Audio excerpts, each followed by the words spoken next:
Massachusetts. This is the book that she'll be discussing tonight and bringing us up to date on it. And then here I'll tell us that Avi is a professor of history and a coordinator of Latin American studies at Salem State University. She's the author of several books, including Undocumented and They Take Our Jobs. Avi has been active in the Latin American solidarity and immigrants' rights movements for more than 30 years and lives in Salem, Massachusetts. And Avi is also currently working on a book that she was discussing a little bit earlier for those of you that might have missed that, joining us a little bit later, called Is Science Enough? 40 Critical Questions About the Climate. Avi, you want to say a little bit more about that book and when we might expect to be able to see it out? 40 critical questions about climate justice. Actually, the initial, the title and everything always go through changes along the way. So the original title was going to be 40 critical questions about climate change. And then as I started working on it, I realized that that's not really what it was about. It was questions more than anything about climate justice. And, the argument being that we have to approach climate activism through the lens of justice, and that global economic injustice in a way is the cause of climate change. So yeah, it's coming out in April, and I started working on these two books at the same time. I had a sabbatical in the 2019-2020 academic year, and I was thinking about what I wanted to do on my sabbatical, and both of these books kind of crystallized in my mind. And at the beginning of the summer, when spring 2019 classes ended, I called up my editor at Beacon Press and said I wanted to talk to her about some ideas for my sabbatical. And I said, I actually want to write two books. And I described the two books to her, this Central America book and what I was then calling the climate change book. Now it's the climate justice book. And she said, I think if you were any one of my other authors, I would tell you no, but I actually think you can do this. And, we will send you contracts and give you advances and everything for these two books. So in the end, partly because of COVID, Beacon cut down their 2021 list. And so they decided to prioritize the Central America book and get that one out first and postpone the climate justice book to 2022. But I was really writing them pretty much both at the same time over my sabbatical. That's fantastic. Before we get started with the program, that reminds me, I do want to just let you know about another book that's available now that just got released. It's called Testimonial. It's about Canadian mining in the aftermath of genocide in Guatemala. This is written by Graham Russell, who is one of our White Dove Award winners, and Catherine Nolan, who is a professor in Vancouver, I think, right? So this book is available, and I have some extra copies too. We bought some through Rockla. If you're interested, just let me know in the chat, and I'll make arrangements to be sure that I get one to you. It's interesting reading. And having visited some of these mining towns in Guatemala, it's quite a serious issue, that's for sure. They've suffered so much because of it. So without further ado, typically, Avi, we have about 30 to 45 minutes of speaking. If you need me to share my screen with you, do you have anything to share? I'm not going to share the screen now. I'm just going to talk. And then we have about a 15-20 minute time at the end for people to ask questions. If you have a question that you want to ask Avi, just put it in the chat box, or I can see just about everybody except those who don't have their cameras on. So if you do, just put your hand up. There's a Zoom thing for putting your hand up and I'll call on you, or just chime in. So I actually feel like we're such a small group. It will be fine with me if you have questions while I'm talking. I kind of feel like I'm teaching a class here because I've been teaching my classes this way. But I'm happy to be interrupted. It doesn't really distract me. It helps me see that everybody's paying attention and so if anybody has any questions or comments they want to make as we go along, I'd love to make this interactive, and feel free to use your Zoom hand raise. I might not see you if you just raise your hand like that, but I probably will. But if you use the Zoom reaction hand raiser, I'll definitely see that. Okay. Okay, well, thank you so much for inviting me, and thank you all for coming to talk about Central America, one of my favorite things to talk about, and migration. As some of you may know before, so I've been involved in Central America for more than a generation, I guess, because it was before my kids were born, and now I have a grandchild. Um, But the two issues, being involved in Central America solidarity and being involved in immigrant rights work, is really, they came together for me in the early 1980s when I was finishing college and starting graduate school. And so coming back to immigration in the 1990s, and especially in the early 2000s, and writing my books on immigration, and then coming back to Central America. I've been teaching a class on Central America ever since I first started teaching, which was in the fall of 1990, when after I got my PhD and got my first teaching job up at Bates College in Maine. And one of the things I noticed is that when I first started teaching the course, there were so many books to choose from that I could assign to my students, because everybody was writing books about Central America aimed at kind of general popular undergraduate level audiences, trying to bring what was happening in Central America to the US public. And then as the 1990s went on, and the 2000s and the 2010s, nobody's writing those books anymore. There's still a lot of scholarship going on in Central America. So if you want to know like really in-depth, specific, narrow topics, there's plenty of stuff. But what can I assign in an undergraduate class? I was going back to books that were published in the 1980s or early 1990s, because that's when those big surveys were published. And, of course, they didn't incorporate what happened after the 1990s, and they also didn't incorporate all of the new scholarship about earlier periods that has been written since the 1990s. And I was actually talking to a friend of mine who is also a Central American historian, but he works on the 19th century El Salvador. I don't think that gives away who he is. There's a bunch of people who work on that period. And he asked what my book was about, and I said, well, it's tying together the revolutions and the crushing of the revolutions with today's migration. And he said, how are you going to connect that? It's like, wow, I really need to write this book. If even Central American historians aren't seeing the connection, I definitely need to write this book.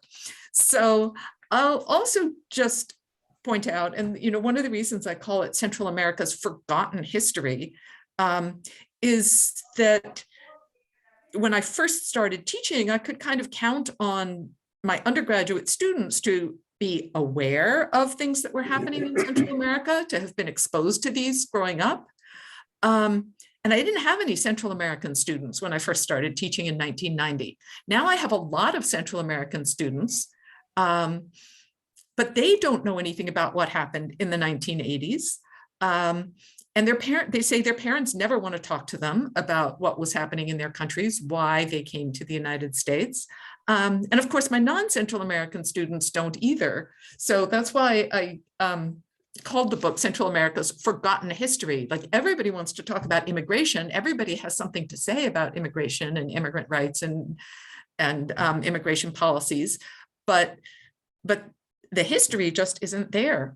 And I also have to point out that when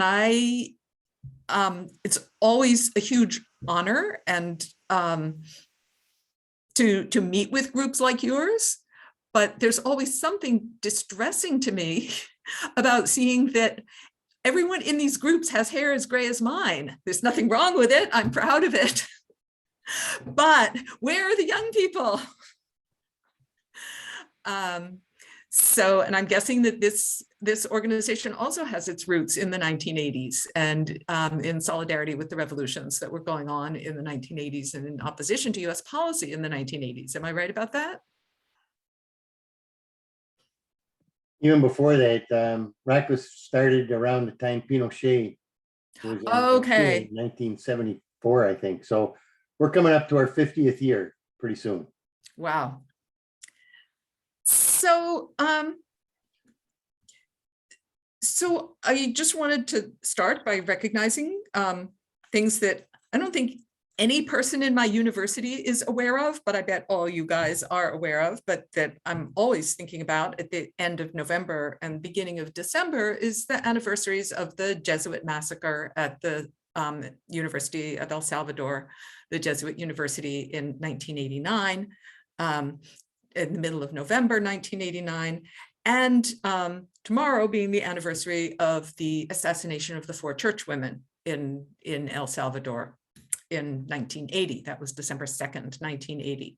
So, these were events that were really formative for me, I think would say for my generation, for our political consciousness, that have been completely erased. They just didn't happen as far as any of my students or any of my young colleagues in my history department are aware of. So many of us became interested in Central America during the 1980s or during the 1970s. I mean, I was a little too young to really be aware of Allende's election in 1970 or overthrow in 1973. But the tremendous hope that the Central American revolutions, whether unarmed revolutions like that in Chile of revolutionary movements achieving power through electoral means, or armed revolutions like those in Central America in the 1980s, the tremendous hope that they inspired in people around the world, that what we now say, another world is possible, but it's hard for us to see it. I feel like in Chile in the early 70s and in Central America in the 80s, we saw that other world. We saw that other world being built, and it really helped us believe that that other world was possible in a way that I think is hard for people to believe today. So, much of that revolutionary project was about redistribution. It was about creating an economy that is actually just, and that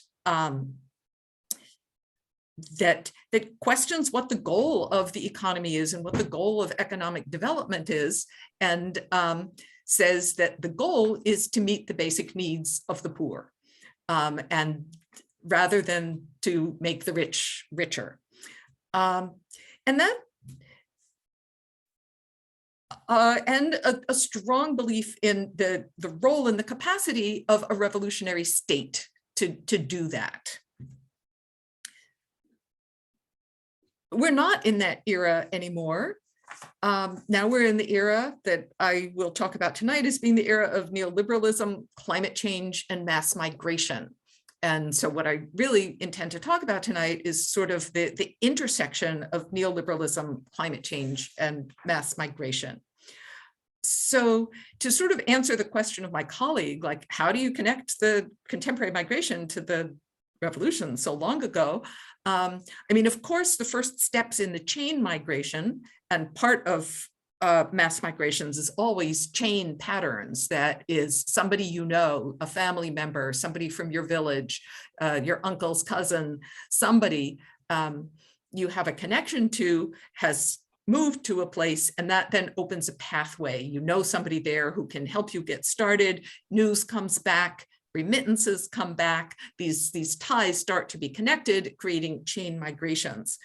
But even more than that, I would argue that it was the crushing of the revolutionary projects that opened the doors wide to the neoliberal economic project in Central America, the US-dominated neoliberal economic project. This is why the United States was trying to crush or overthrow the revolutions, was to, as William Blum called it in his book, kill hope, crush the idea that another world was possible, and to remind everybody that no, the role of the economy is to produce more stuff for the rich And the role of the poor is to be exploited in order to produce more stuff for the rich. So that's my definition of neoliberalism. But that with the crushing of these revolutionary movements, there were no barriers remaining for the United States to really fully implement this neoliberal project in Central America. So what does this mean? It means the end of state-led development. That is that the role of the state under neoliberalism is to facilitate profits rather than to redistribute. It's to funnel upwards instead of to funnel downwards. It means the cutbacks in government social services, which is one way that the state can carry out a redistributive model is through the funding of social services in Central America, obviously healthcare and education being really key to that, to meeting social services that meet the basic needs of the poor. Privatization of state enterprises that were a source of revenue for social services and a source of employment for the population. Free trade, which is of course a misnomer because the United States calls it free trade because anything that's called free sounds good to people in the United States, but there's nothing at all free about it. I would say rather it is corporate friendly trade agreements that guarantee the freedom of multinational investors. So CAFTA, which was passed in, signed in 2005 and then implemented in the various countries of Central America in the years following, basically took sovereignty from the governments and put it in the hands of private corporations. So for example, private corporations are guaranteed the right to a deregulated environment.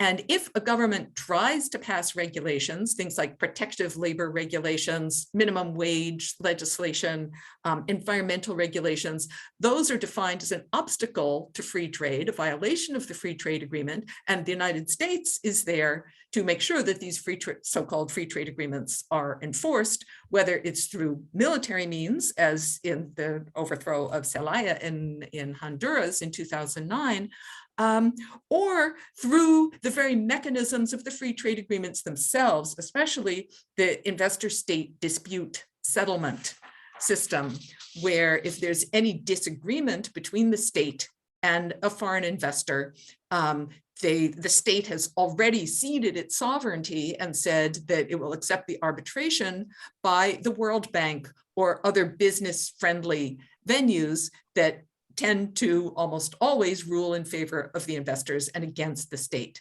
So it really means that the state cannot protect the interests of its population. It is defined and legislated in these international agreements that the state is there to protect the interest of foreign investors.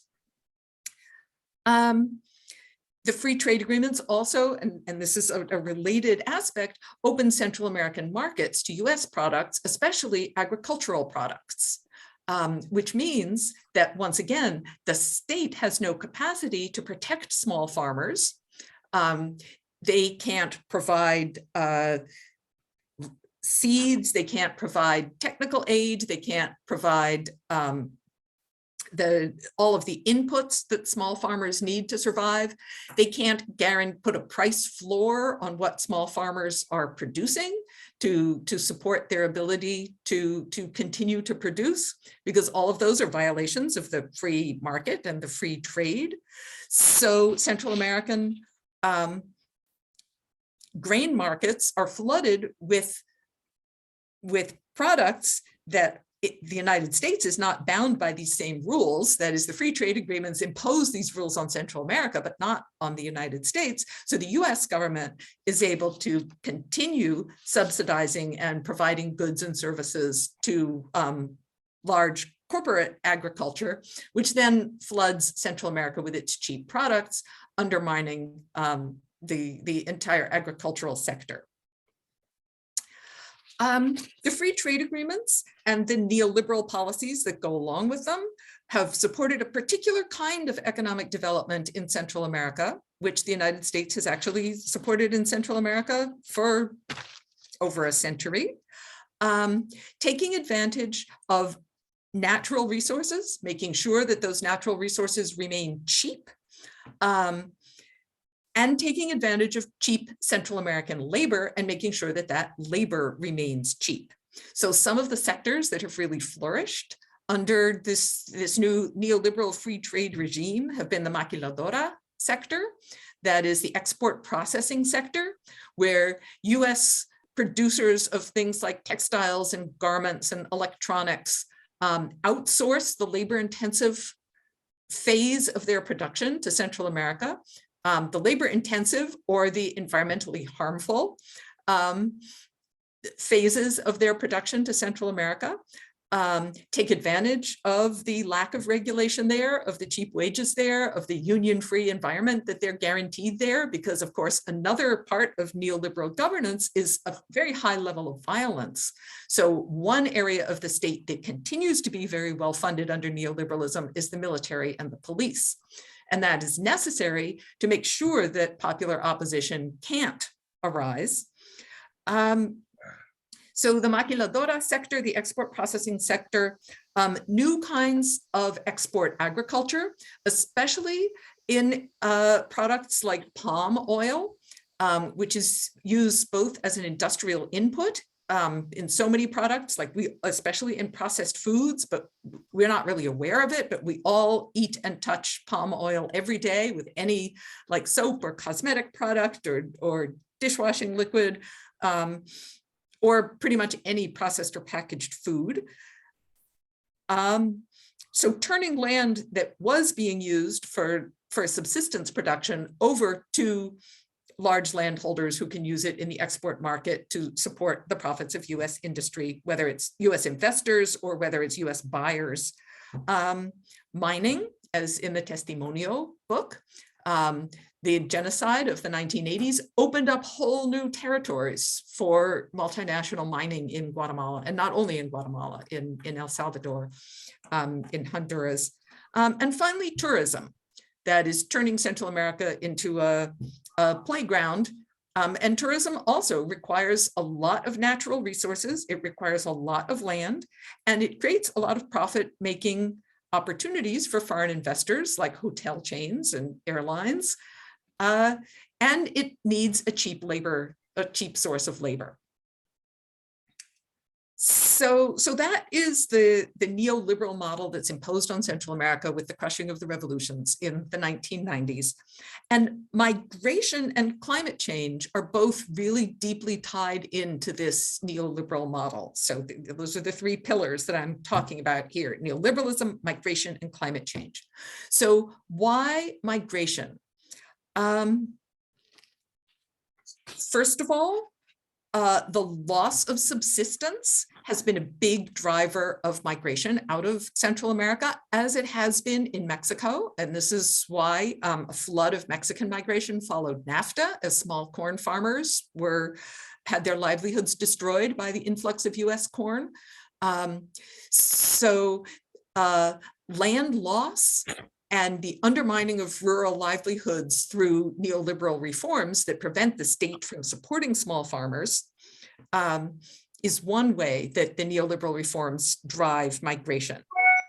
A second way is that the United States also has gone through a period of neoliberal reform in the same decades of the 1990s and the 2000s. That we're all aware of in the shrinking of the middle class, the multiple debt crises and foreclosures and student debt, the skyrocketing housing costs, housing bubbles, the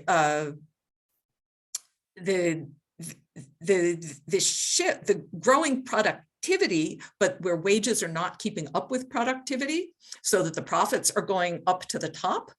And there's been a huge expansion along with this of a low wage service sector to maintain this increasingly squeezed and pressed middle class that now has no time to do things like take care of their own children and cook their own food and mow their own lawns. And because of the increasing work demands on this middle class, as it's also shrinking, there's been a huge expansion of the low wage labor market, and especially a demand for undocumented labor.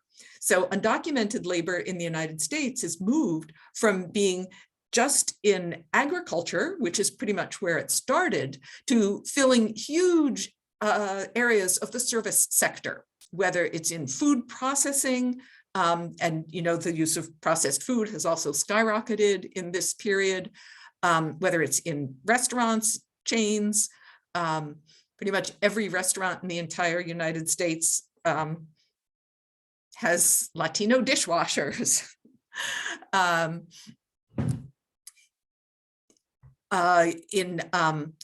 In jobs that have been downgraded in the United States, like factory work, meat processing, garment and textile work that has stayed in the United States has been de-unionized and downgraded and shifted to undocumented and immigrant workers. So there's been a huge demand for immigrant labor in the neoliberal economy of the United States, which is another way that neoliberal reforms have driven migration by creating the demand for labor. And this system becomes self-perpetuating because of remittances. So Central American migrants who come to the United States then send money back home to sustain their families that cannot survive in neoliberal Central America except through the remittances. And then the remittances then drive further migration because people see, well, people are getting rich in the United States because they have money to send home. And US investors in Central America actually depend on the remittance system as well, because that's a way that they can keep labor so underpaid there, because they know that people also have access to remittances coming from the United States. So it's really a kind of a vicious cycle of migration and remittances. And then the final reason I would point to, way that neoliberalism and migration are so deeply tied, is that the tremendous hope and optimism of the 1980s, even in time of war, that is belief that life could be better and that a new Central America could be created. The crushing of that dream also has turned migration into an attractive alternative. Like there's no point in even trying to do anything here. Of course, as we see in Testimonio, there's still resistance in Central America, but I think the widespread hopes that resistance can bring about a different world it's quite a different moment than it was in the 1980s. So where does climate change? Oh, one other thing, I'll wait with that. Okay, so where does climate change fit into all of this? In a lot of different ways.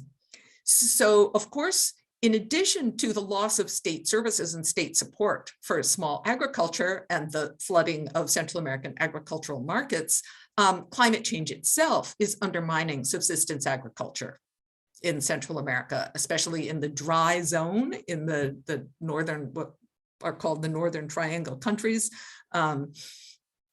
Guatemala, El Salvador, and Honduras, have been severely affected by drought, by hurricanes, that are induced by the increasing impact of the warming climate. A second way that climate change affects migration, or climate change and migration are intertwined, is that in its attempts to make it look like our emissions are going down in the United States, one tactic is outsourcing of dirty industries, so that industrial processes that create high levels of emissions can be outsourced to poor countries, and then the emissions are accounted towards those countries. So to the extent that we see US emissions starting to level off in the 2000s, there's several different causes, and the shift, the promotion of natural gas and the shift from coal to natural gas is one of them. But another really important one, and you can see this when you look at the divergence between production-based emissions and consumption-based emissions, is that we are outsourcing so much of what we consume. We're no longer producing it here.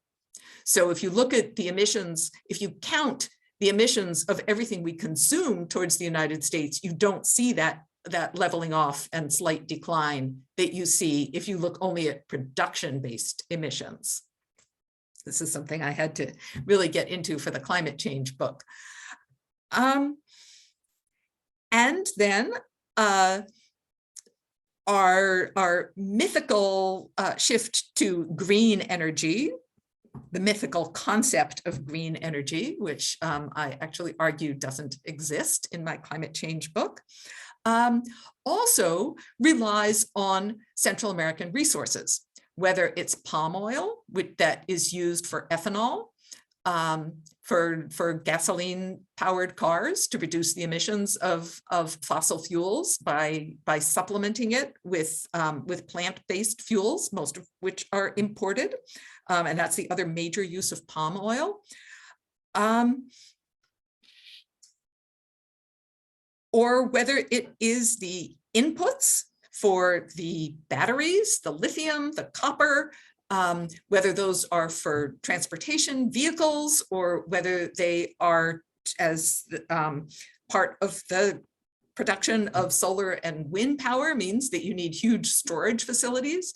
And so part of the commodity boom of mining in Central America and all of Latin America has been to support the production of so-called green energy in the wealthy countries so that, again, they can look like they're reducing their emissions because they are outsourcing the costs of their overuse of energy to other countries. The United States is also promoting economic policies in Central America that directly contribute to more climate change.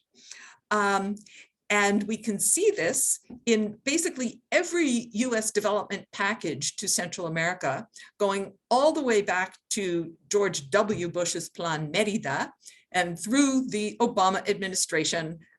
Trump was less interested in economic aid for economic development in Central America, but Biden sailed into office with this new idea for his plan for security and prosperity in Central America and how we're going to give so much aid to Central America to prevent people from migrating. But in fact, the US aid does exactly the opposite.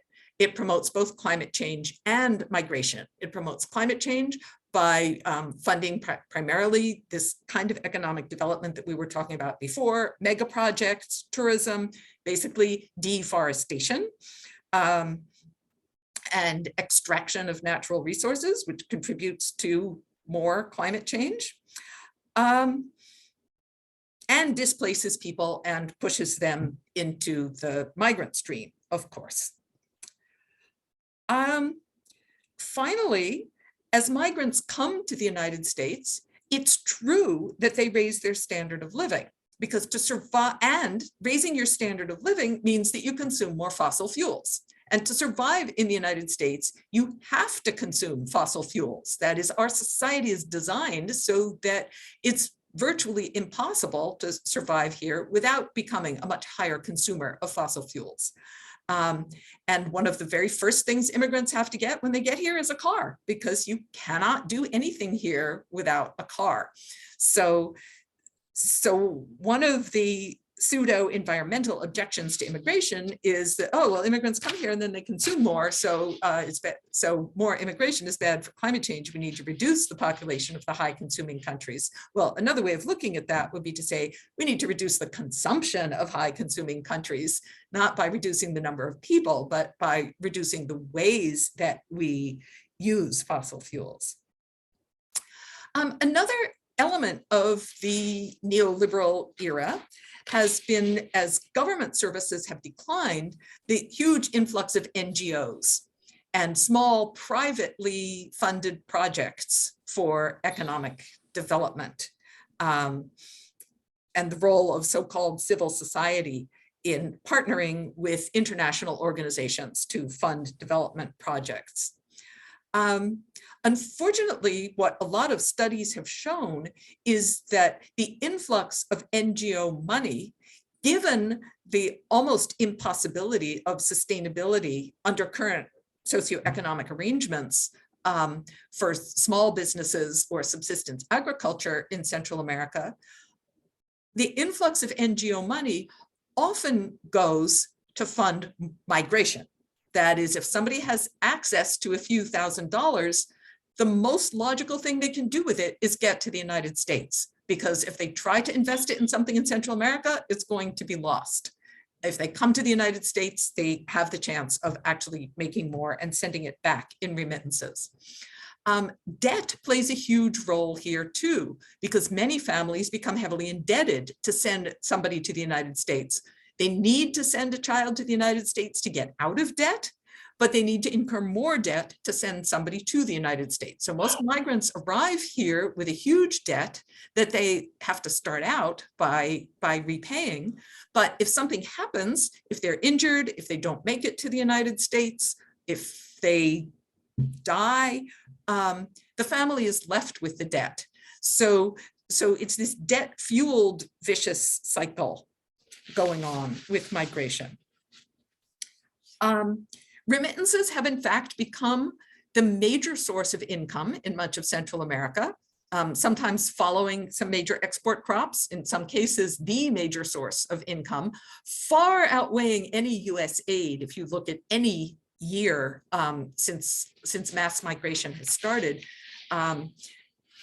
Biden's plan for Central America was promising $4 billion over 4 years. Well, Guatemalan migrants send back $9 billion every year in remittances to their country. So really, it's remittances that are funding economic development. But it's a twisted kind of economic development, because often what remittances fund is more migration.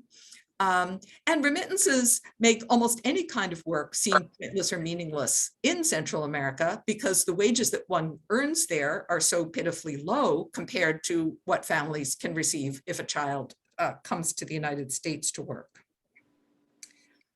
In some ways, we could say that migration is a safety valve that allows the neoliberal economic model to function. And that's why, in many ways, despite all of the railing against immigration, the United States knows that immigration is the basis of this economic system, which is profitable for US corporations. Whether in Central America or here, the economies of Central America, the economies of the United States, and the profits of corporations are all quite dependent on this model of migration and remittances to allow them to pay low wages and make profits. It's a safety valve. It also maintains social peace in Central America. That is the ability of young people to leave, keeps them from becoming revolutionaries. But it also has created huge inequalities and contributed to gangs and crime and violence in Central America. Finally, I guess I would say that, and here I'm talking about sort of the paradox of how all these pieces fit together, that migration frees more land for foreign organized economic development, for, whether it's export agriculture, whether it's tourism.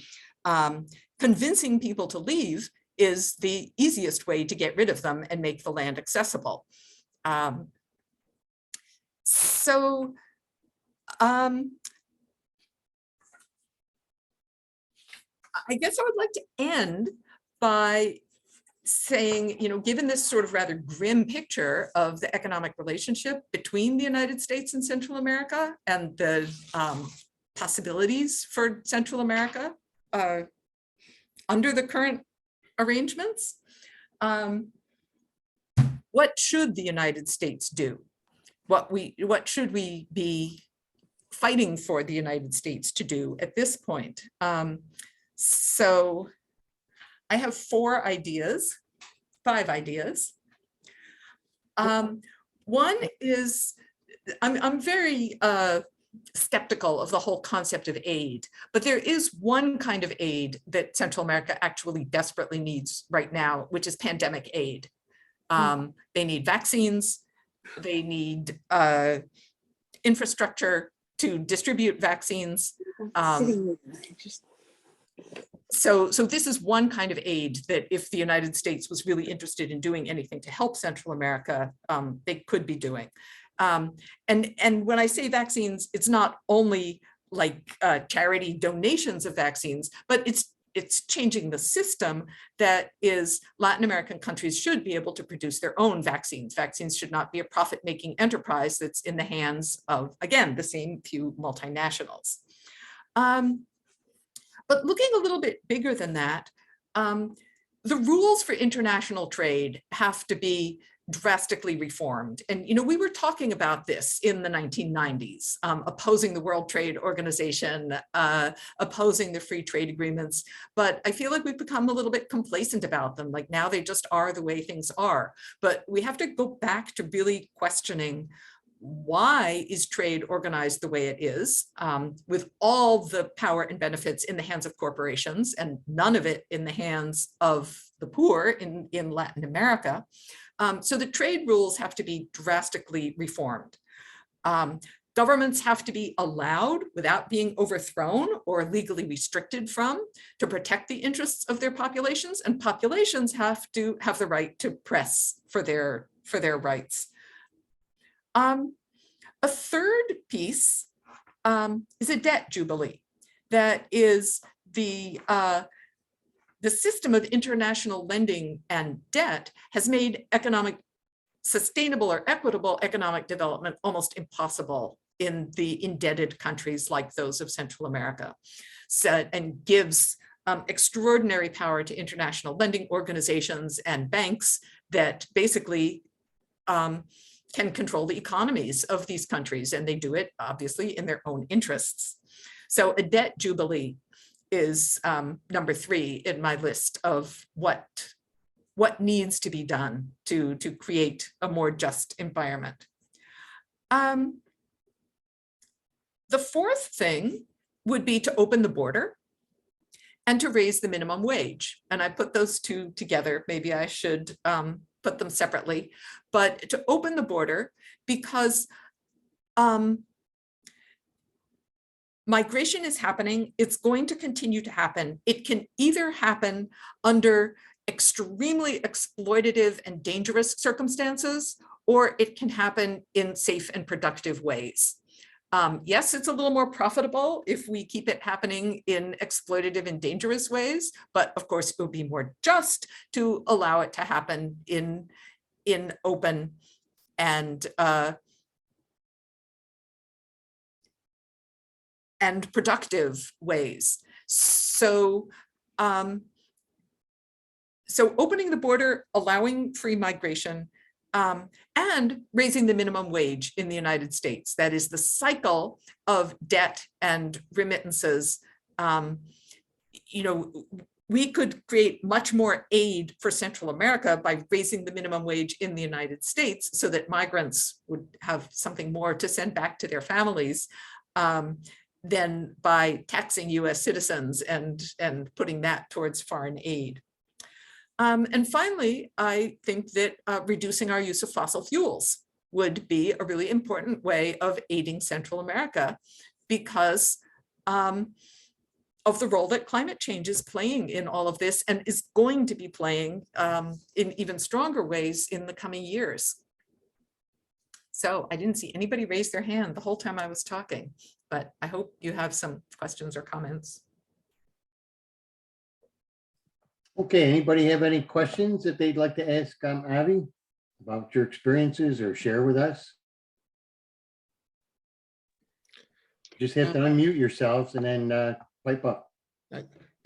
About the $4 billion that Biden wants invested, can you say anything more about how it's being carried out, or do you have any observations what's going on there in terms of policy? Well, so, you know, Biden is, the $4 billion in economic aid is embedded in this plan for security and prosperity. So the $4 billion is the prosperity part, but it can't be separated from the security part. And security, of course, is a word that should always raise some suspicions. The security means militarization, and it means an expansion of, again, this goes all the way back to 2007 and Plan Merida, which was when the very first attempts to force Mexico to militarize its southern border, to outsource US immigration enforcement. And now not only to Mexico, but also to Guatemala and to Honduras. That is, all three countries are being given military aid and training to militarize their own southern borders, to not really to stop the flow of migrants, but to make migrants more vulnerable, to make migration more dangerous, and to pander to anti-immigrant constituencies in the United States.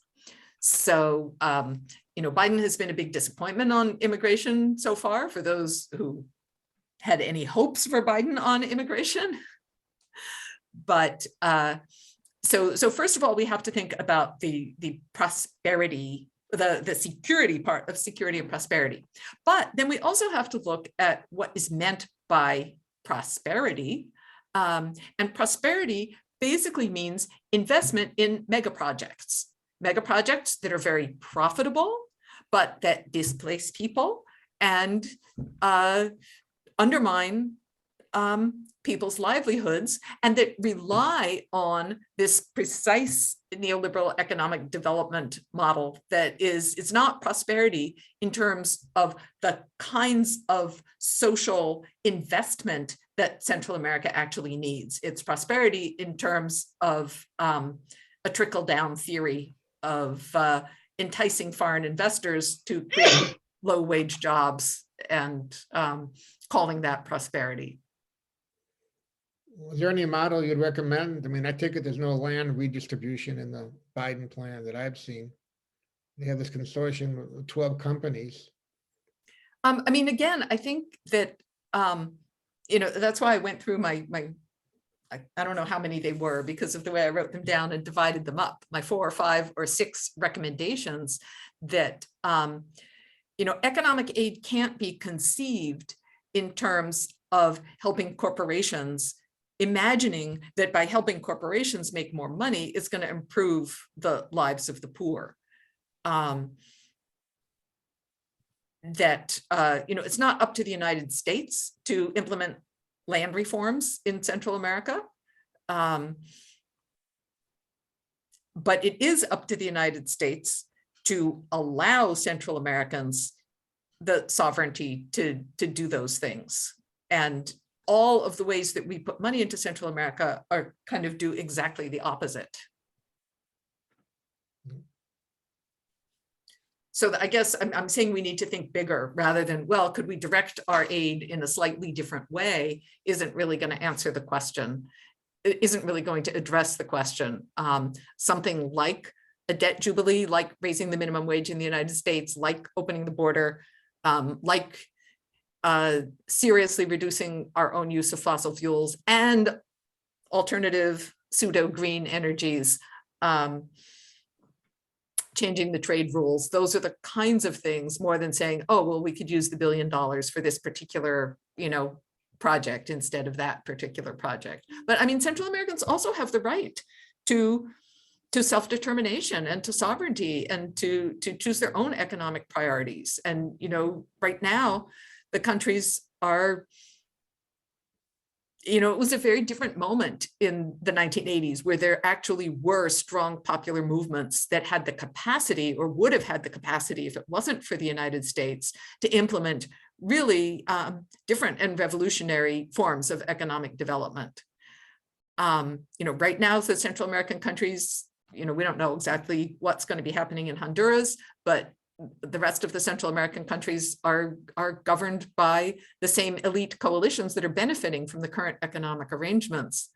But I don't think that means that the United States should be planning an intervention to overthrow them either. Like, it's, but there certainly are things that we can do that, like right now, everything that we're doing is strengthening the power of the elites and weakening the possibilities for popular movements to make change. So our policies should be geared in the opposite direction. Avi, I have a question in the chat that asks, what was Kamala Harris saying to blame Central American countries? She was saying, just don't come. That was her most famous comment when she went to Guatemala, basically to give them this quid pro quo. That is, yes, we want to help you, but only if you agree to let us set up military bases and train the Guatemalan soldiers on your southern border to prevent migrants from coming through. So, so she went with this kind of dual agenda, or maybe a triple agenda, to say, just don't come. And again, I think a lot of that is really just pandering to the right wing and to the anti-immigrant sentiment in the United States. And to more loudly offer economic aid and to more quietly condition that on military collaboration on Guatemala's southern border. So, I mean, it definitely looks bad for Biden, and I think that's why he sent her there. It looks bad for Biden in the current political climate. If we're going to, concede to the current political climate, it looks bad to have immigrants arriving at the border. So Biden doesn't want it, not because he cares one way or the other about poor Central Americans or even about immigration. All he cares about is making the Democrats look good. What are you seeing that gives you hope? It gives me hope. Yes.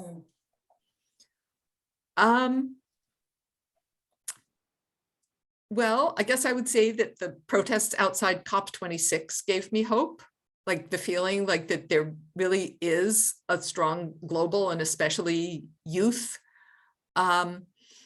upsurge of protest against what our generation is doing to the world. But also like organizations like yours, like people who have, there's a great quote from Bertolt Brecht that is repeated by the Cuban singer-songwriter Silvio Rodriguez in introducing one of his songs that says, hay hombres que luchan un día y son buenos. Hombres que luchan un año y son muy buenos. Y hay los que luchan toda la vida y ellos son los imprescindibles. There are people who struggle for one day and they're great. There's people who struggle for a year and they're really good. And then there's people who struggle for their whole lives and they're the ones who we can't do without. So, when my students ask like, what kind of activism should they be getting involved in? How can they change the world? And I always like repeat that quote to them and say, if you're going to be an activist for a day or a month, that's great. But if you really want to change the world, you have to be an activist for your whole life. So think about something that's going to be meaningful and rewarding for you to do, where you're going to be able to stick with it and not, go show your face and then disappear again. So I would say, despite my comment at the beginning about like, where are the young people? It's also really heartening to see people who have been in the struggle for decades.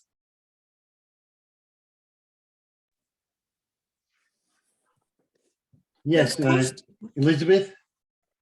Yeah, it's me. I wish you would comment a bit more on the trade issue and what's wrong with the trade agreements. From my perspective, I think about everything in terms of food, having been a farmer. We opened up our borders for all kinds of imports. And that really plays into the same elite you've been referring to, who've taken over so much of the land to produce food for export to the United States.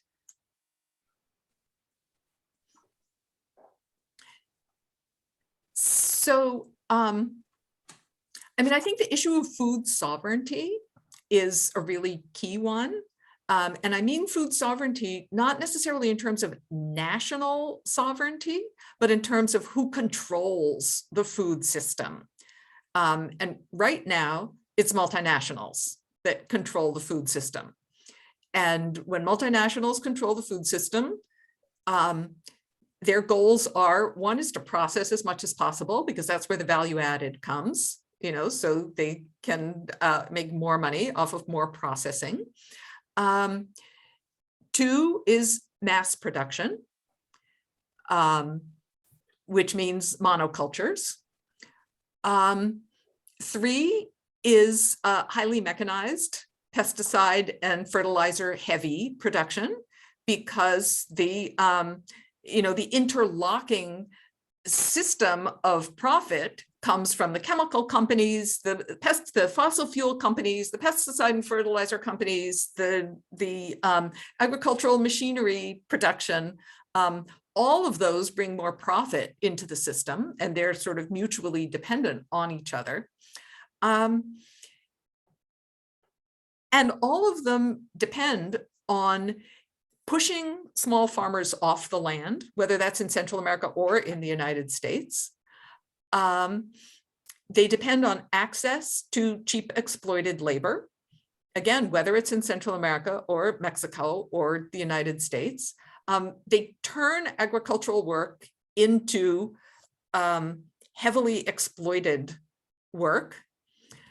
You know, if agricultural work historically has been a kind of a village level, had an aspect to it, which is a, you know, village communal, you know, deeply embedded in traditional cultures of sharing and reciprocity and production and collective control of a local economy. You know, the current system is the exact opposite of that. So I was emphasizing the US agricultural exports to Central America that undermine small farming in Central America and undermine food sovereignty in Central America, because small farmers can produce their food, they save their seeds, but none of that is creating a profit, and it frequently requires government support to be sustainable. So, you know, the neoliberal and free trade model makes sure there is no government support for that, and channels the government support to the mass production. But Central American agricultural exports obviously pour into the United States as well. You know, historically, it was coffee and bananas. And again, both plantation crops that rely on dispossession of small farmers and turning self-sufficient small farmers into heavily exploited proletariat of agricultural workers on the plantations. Then in the mid 20th century, the big economic development push by the United States was for Central Americans to diversify their agricultural exports, but in ways that are heavily tied into the US corporations, to produce more cotton, to produce beef. And our fast food industry that developed after World War II was heavily reliant on Central American beef production. The United States funded the building of slaughterhouses. They funded the mechanization, pesticides and fertilizers for the spread of cotton production.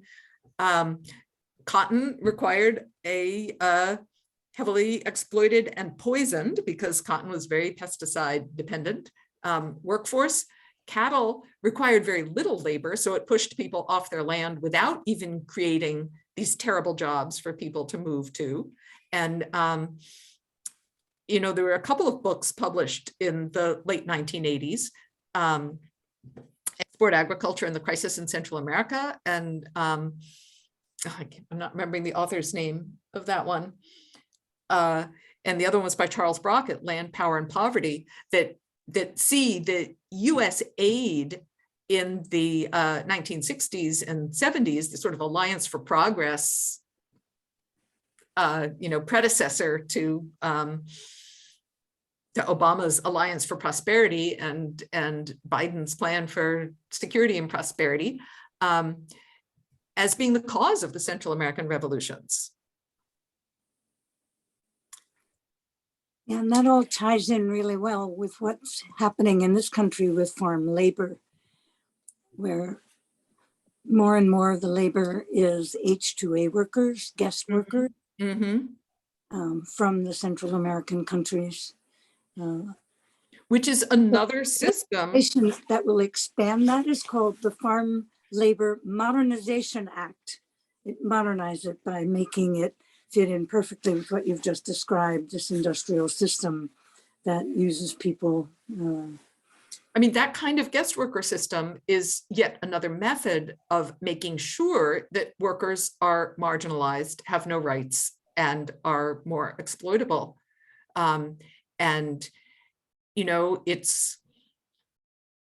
It's taking advantage of the socioeconomic realities to say, well, here, we don't need to use violence to repress the labor force. We can do it through laws.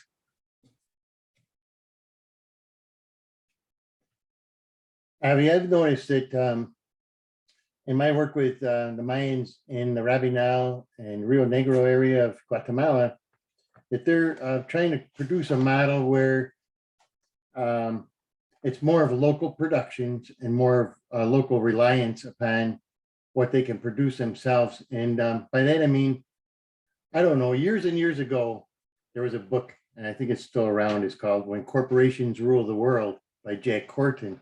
And I think that, if I remember it right, because I read it so many years ago, was the bottom line was to rely more upon your local stores and your local suppliers and vendors in order to help control this corporate greed that's out there.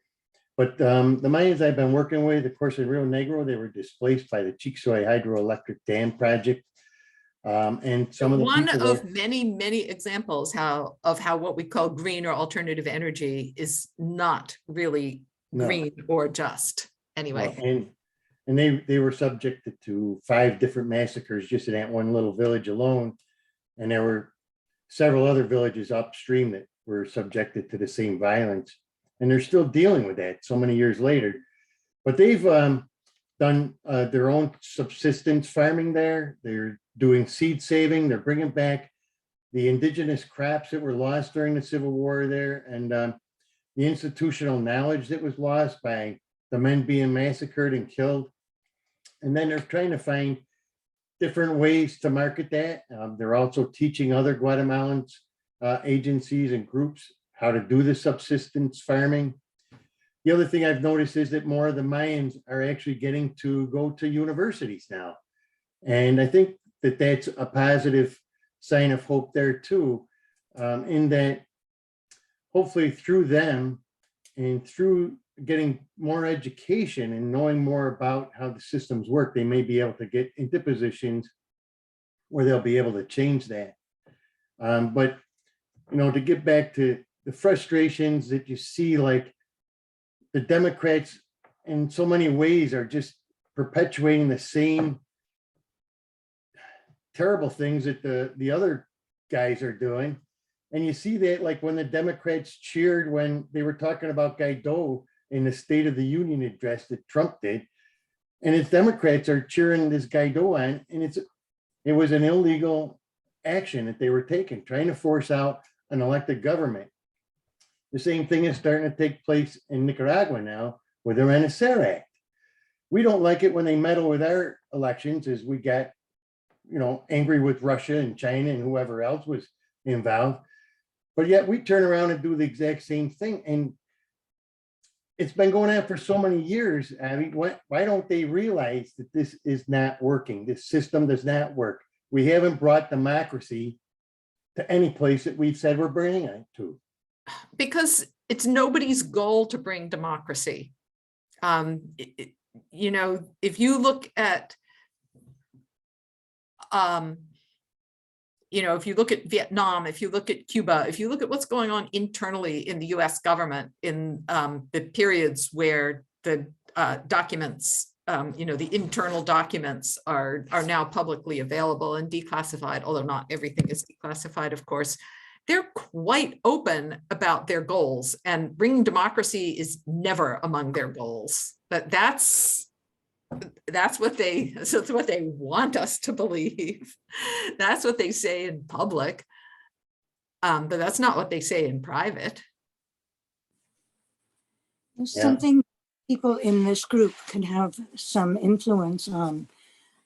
Right now, the Climate Action Council is completing the scoping plan for the Climate Leadership and Community Protection Act. And part of that relates to agriculture and forestry. And in agriculture, one of the things that's been chosen as the best investments for reducing methane is putting caps on the manure pits of the very biggest dairies, CAFOs, and adding methane digesters, anaerobic digesters.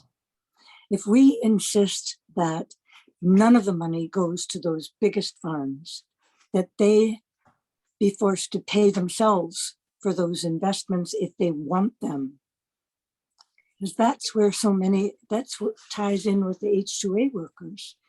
Dairy farms used to be a good job for a few local people. Now they're dependent on a large number of workers because the dairy farms are so big. So it's all tied in together, but here's something where our voices might really make a difference. And I mean, I really do feel that the struggle against climate change, which is really a struggle against our economic system, is so deeply tied to the struggles of the Central American poor for food sovereignty and for, you know, grassroots democracy.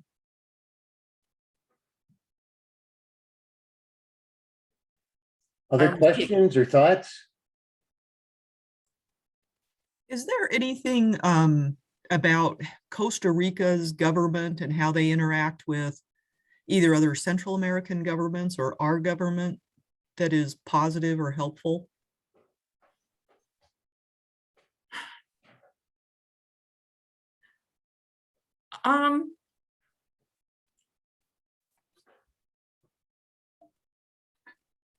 You know, certainly there are things to admire about Costa Rica.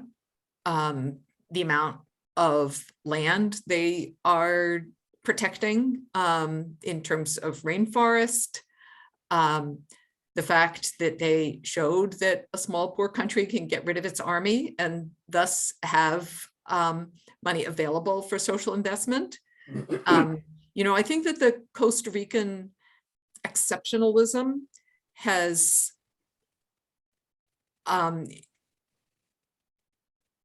you know, it certainly has been imbued with a kind of racism. You know, we're the one good country in Central America and everybody else stay out because you're going to ruin us because we're like the good guys. It's also been heavily undermined by neoliberalism in Costa Rica as well. So, you know, what we think of as their great social welfare state has really been tattered to a certain extent by the last 20 years. You know, clearly neither Costa Rica nor Nicaragua is afflicted by the kind of violence and just dreadful exclusion that we see in Guatemala and El Salvador. So, you know, those are definitely positive things. You know, in terms of the international politics and foreign policies, I'm not sure I can really say much. I don't think that the United States is very influenced by any Central American country. It's following its own agendas. And, you know, if it's convenient to rope a Costa Rican president like Oscar Arias into proposing a US friendly peace plan that can undermine the Latin American Contadora much more hopeful and just peace plan. Arias is associated with peace, and peace is better than war, but he was basically manipulated to serve the interests of the United States in avoiding the kind of peace the United States didn't want and getting the kind of peace the United States did want.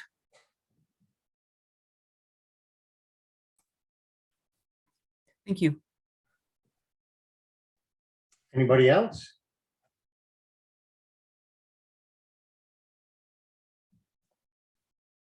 Yes, Paul, unmute yourself, Paul, and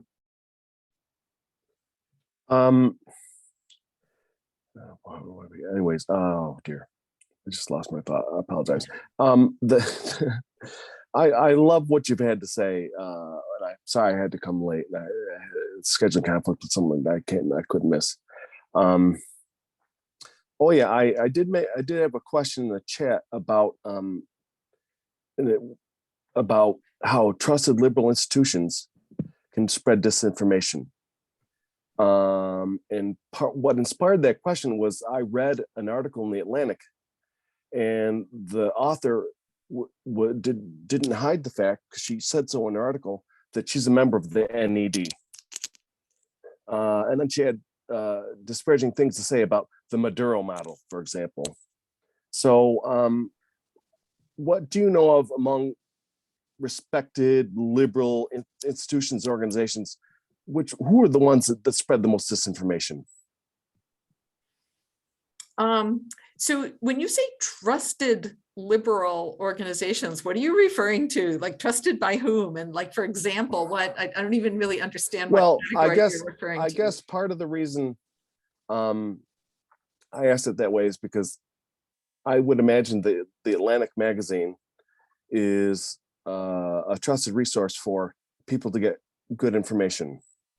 And I also understand the Atlantic magazine to be a more liberal-leaning periodical, and it was something that a friend of mine who I respect for her understanding of things in her worldview gave me that article to kind of inform me about things, and I was really disappointed to discover a lot of what this person was saying. So I guess maybe it's better to, instead of saying, how about just periodicals then? I think you should trust Graham Russell and Rights Action. They publish amazing on the ground news about what's going on in Central America. And I actually am not sure if Sandra Cuffey, who worked with Rights Action for many years, I'm not sure if she's freelancing now or if she's still writing for Rights Action, but she also publishes great. So, I mean, I don't think there's any mainstream organizations or media that are going to really, in a fundamental way, question the role of the United States in the world. But there certainly are plenty of smaller scale grassroots organizations. And, on the border, there is No More Deaths. There's Witness on the Border. There's, I would say it's really coming from smaller organizations that are working on specific issues. And, I think that book Testimonio that you were talking about, and it's on my list for reading over this break. That's the kind of source where you're really going to get information that is not constrained by the mainstream of US politics and what we're supposed to be saying about Latin America. Thank you. I think we're going to leave it at that at this time. Avi, I can't tell you how pleased and honored we've been that you were able to join us tonight and share some of your vast knowledge with us and your experiences. You're doing good work. Keep it up. And anything that we can do to support you here from Rochester and the Buffalo area, we're more than happy to do that. Just keep in touch, and also let me know when your book is available for release, and we'll get the word out up here in upstate New York. Again, anybody out there in our listening audience tonight, thank you very much for joining us for this interesting presentation. We hope that you'll come back next month on January 5th, when we'll be talking about Nicaragua and getting an on-the-ground perspective of the current situation there. And also to invite you to let us know if you're interested in joining the RACWA Steering Committee and helping to guide us forward as we go towards our 50th year. We'd love to have you and to meet you and talk to you about it. And anybody that's willing to help us on the committee to get another successful rice and beans fundraiser dinner going, be happy to hear from you. So thank you so much, everyone, for being here tonight. Avi, again, thank you, and we wish Thank you you, well with the Avi. new book. Yeah, great And presentation. thank you very much. Thank you so much. Thank you. Good night. Okay, everybody, have a good night and have a good holiday, and we'll see you after the holidays. Take care. You should send me the information on the Nicaragua talk. I might like to come and listen to it if I can. I'd be happy to. If you don't mind, we'll even put you on our mailing list and you'll get a notice of all of our upcoming meetings and presentations if you'd like. Sure. It's up to you. But yeah, I can send that to you. And also any of our previous talks are on our website, racla.org. And so you can always go to our website and hear some other interesting thoughts and perspectives on Latin America. So thank you very Okay. much. I understand you all. I understand you're pretty good friends with Brenton Likes. Is that right? Yeah, I mean, You know her? Yeah. no, not that there's anything negative between us, but we just live in really different parts of the Boston area, so I don't see her that often. Yeah. In Boston is kind of like this thing that's impossible to get through. So, I hear you. but yes, we're great comrades, colleagues. Yeah, she's another recipient of our White Dove Award for the rice and beans dinner. We had her as our honored guest at for one of our dinners about 4 or 5 years ago, I think. So very Thank you good. again, Avi. Thank you. Thank you, Tom. Thank you. Thank you all. Have a good night. I'm going to end the meeting for everyone and wish you well. Okay, bye-bye. Good night. Thank you.